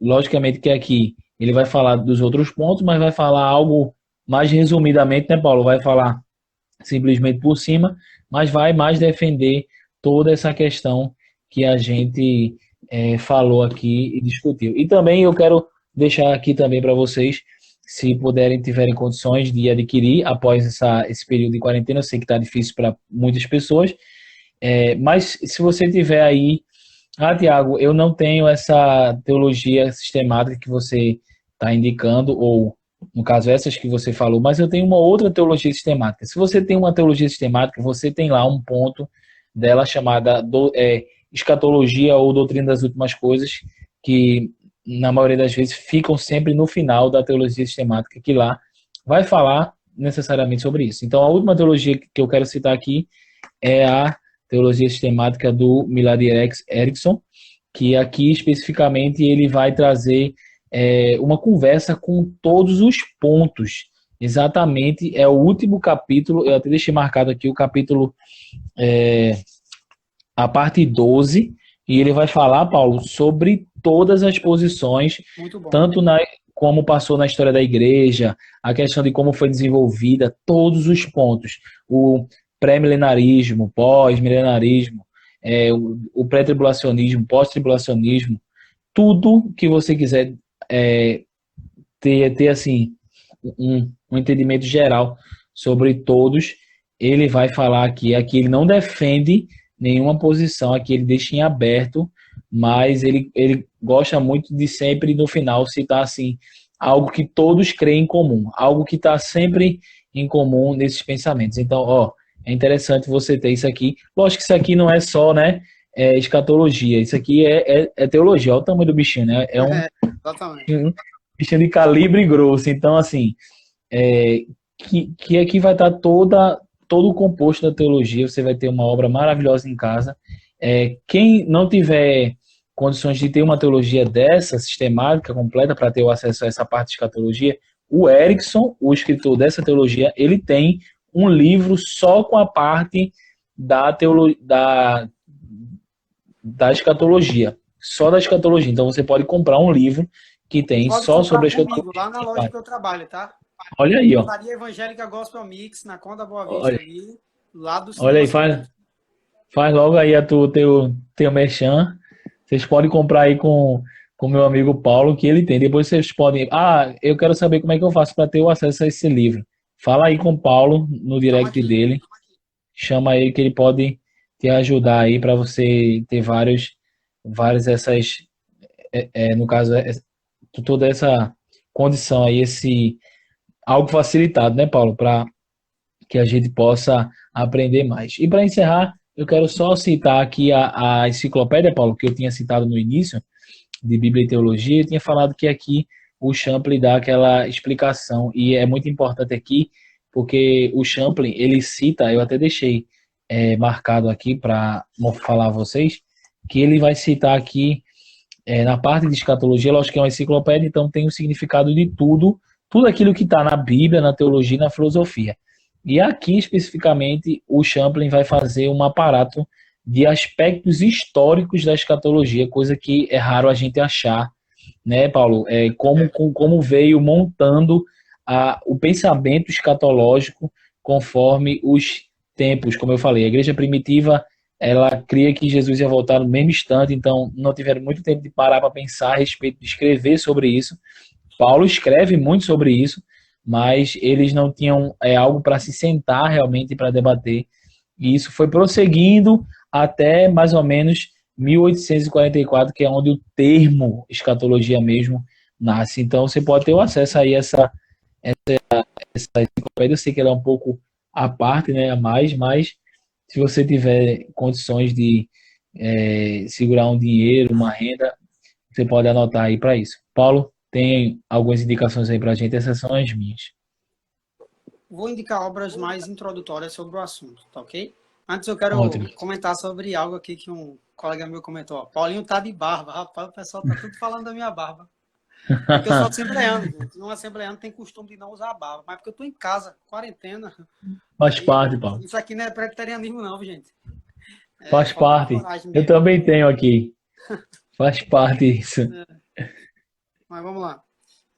Quero citar um livraço. É pequeno, mas o conteúdo desse livro é magnífico. Calendário da Profecia, do pastor Antônio Gilberto. Tá na minha lista já. Ele vai falar da ordem lógica dos acontecimentos escatológicos. muito interessante, muito bom mesmo, e rigorosamente bíblico. Pastor Antônio Gilberto, quem conhece, sabe Isso é que é verdade. Eu conheço, sei fora de que série. realmente o cara. Fora de série. Também indico Escatologia, Doutrina das Últimas Coisas, do Severino Pedro da Silva. É praticamente nessa mesma linha a abordagem dele, a questão escatológica, a ordem lógica dos acontecimentos, enfim, muito, muito bom, muito interessante. E, como você falou nessa live, na verdade foi na primeira parte da live, é importante Isso, conhecer o livro de Daniel para interpretar corretamente o livro de Apocalipse. Então, em primeiro lugar, claro, verdade. a Bíblia a gente sabe que tem que ler mesmo, né? A Bíblia Lógico. em primeiro lugar. Mas, como diz Spurgeon, visite muitos bons livros, mas viva na Bíblia.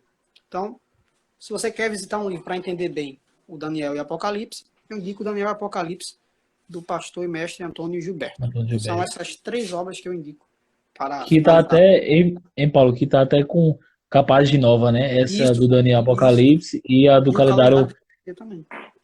da profecia tá com roupagem nova. É muito bom esses livros do pastor Antônio Gilberto para dar uma introdução a você e para jogar você a realmente ter esse conhecimento aí à parte sobre todo esse assunto. Show de bola. Tô rindo aqui que é meu irmão que tá aqui do lado.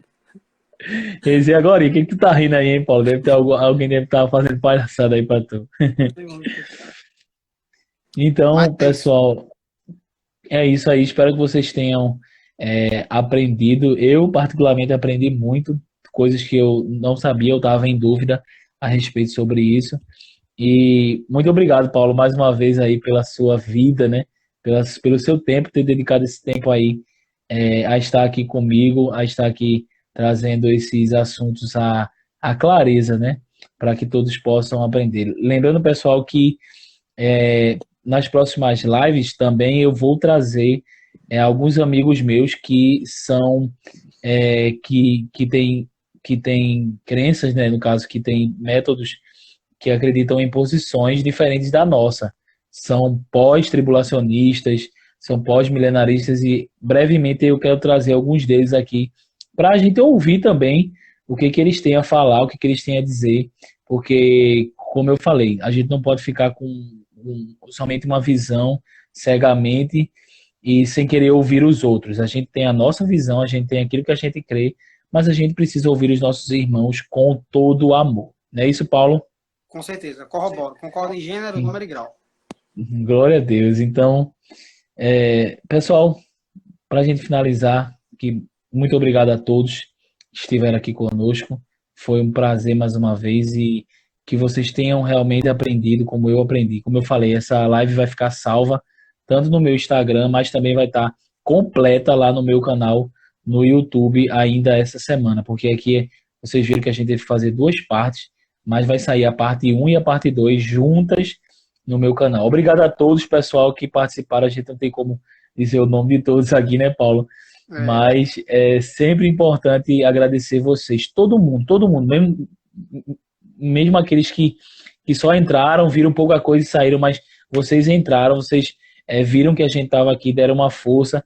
Então, que Deus abençoe vocês em nome de Jesus. Paulo, faz aí teus agradecimentos e, como de costume, termina com uma oração para a gente. meu pastor Tiago, muito obrigado por essa oportunidade de estarmos aqui pela segunda vez. Da primeira vez falando sobre como manter a chama pentecostal acesa em tempos de quarentena e desta Isso. feita sobre escatologia pentecostal. Para mim é uma grande honra. Você, seu pai e todos os irmãos aí da Igreja do Evangelho Quadrangular estão no meu coração e você sabe disso. Então, é sempre uma honra Amém. Com estarmos aqui certeza. juntos para aprendermos um com o outro. E também eu quero agradecer a todos os irmãos que acompanharam essa live.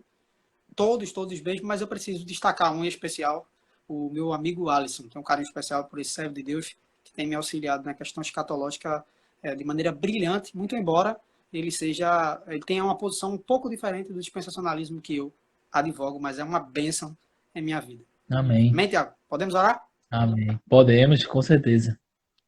Meu Deus, muito obrigado, Senhor, por essa noite, por essa oportunidade, por esse momento de aprendizado. Te agradecemos, Espírito Santo, pela compreensão que o Senhor nos deu até o presente momento. E te pedimos, ó Senhor, que independente da posição que nós advogamos, ou que outros irmãos advoguem, que possamos viver em santidade para te agradar. E quando o Jesus. Senhor voltar, possamos estar de uma maneira que te agrade, para que possamos herdar o mundo vindouro, Pai.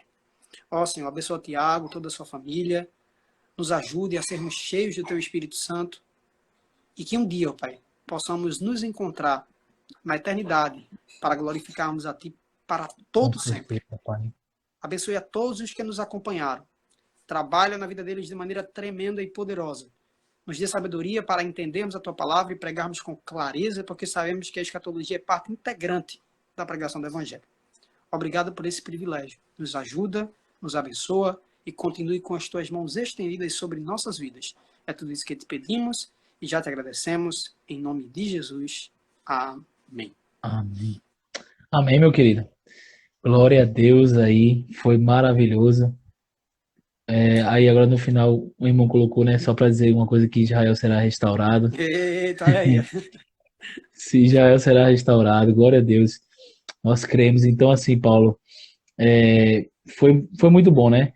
E aqui só para posicionar, antes de eu realmente encerrar, gostaria de lembrar vocês, pessoal, que escatologia não é simplesmente algo que a gente deve estar fuçado dentro do livro, dentro do quarto para estudar. Escatologia é algo prático, é algo vívido, é aquilo que a gente espera e anseia. Como eu li, sabe, Paulo, pessoalmente a minha escatologia está baseada lá em 2 Pedro, que foi o texto que a gente leu aqui, 2 Pedro 3, que Pedro diz assim, né, esperando e apressando o dia do Senhor. Então, eu vivo essa escatologia, né, eu vivo isso dentro do meu coração, fazendo de tudo para que o nosso Senhor Jesus ele venha, fazendo aquilo que a gente pode fazer, logicamente, que a gente não sabe dia e nem hora que ele virá, mas a gente sim pode aguardar e apressar a sua vinda através daquilo que ele nos deixou para fazer. Paulo, vamos tirar aquela foto bonita? Agora. Sorri aí. Se quiser segurar o livro aí, alguma coisa. Vou segurar a palavra de Deus. Melhor livro. Eita, glória a Deus. Vou segurar aqui a teologia pentecostal, porque faz a teologia sistemática. Então, vamos lá. Muito bom, muito bom. Show de bola. Foi? Foi sim. Beleza, show de bola, então. Meu amigo, mais uma vez, obrigado. E a gente, em breve aí, a gente pode estar voltando, com certeza. Lembrando aí ao pessoal que sexta-feira eu já tenho live, já tenho um convidado marcado. Pastor Cláudio Siqueira. É um pessoal, um pastor abençoado que trabalha com missões no Ceará, sabe? E ele trabalha com missões, já veio aqui pessoalmente na nossa igreja pregar pra gente. O pessoal da nossa igreja conhece, mas vocês estão, o pessoal que estava aqui com a gente, estão convidados também a participar com a gente na sexta-feira. A gente vai falar um pouco sobre missões, sobre como é que está esse tempo, como é que está o campo missionário nesse tempo de quarentena, né, Paulo? Que é importante a gente pensar sobre isso. Nossos irmãos missionários estão passando uma dificuldade muito, muito grande e a gente às vezes não sabe. Então é importante a gente ficar a par de todo esse assunto. Deus abençoe, Paulo. Amém, Deus abençoe, pessoal. Valeu, cara. Tamo junto. Deus abençoe e até a próxima oportunidade. Amém.